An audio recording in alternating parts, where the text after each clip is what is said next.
bir kuytu köşede yarası iyileştirilmeye çalışılıyor. Ağır yaralı. Narkoz yok. Yani anestezi yapılamıyor olmadığı için. Canlı canlı ameliyat ediyorlar. Ameliyat ediyor. Bak nasıl ediyorlar hocam.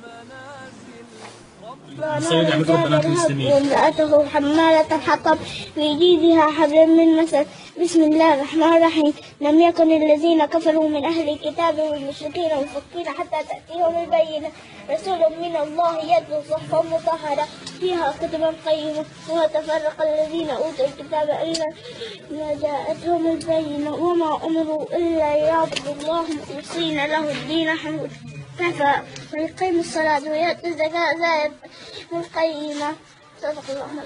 بسم الله الرحمن الرحيم تبت يدا أبي لهب وتب ما أغنى عنه ماله وما كسب سيصلى نارا ذات لهب. Hocam iki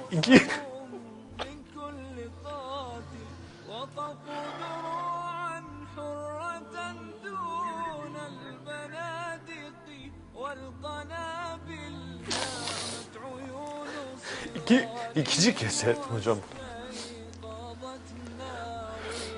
Turgay, ben tarihçiyim. Tarihçi çok zalimler geldi geçti. Firavun'a çok hakaret ettim. Justinianus'a çok hakaret ettim.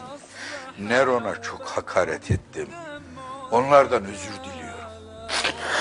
Bu namussuzları, bu alçakları, bu şerefsizleri. Ya 5 yaşında çocuk ya. O anestezi sırasında, ameliyat sırasında acı duymamak için Kur'an'dan ayetler okuyor ya. Batsın bu dünya ya.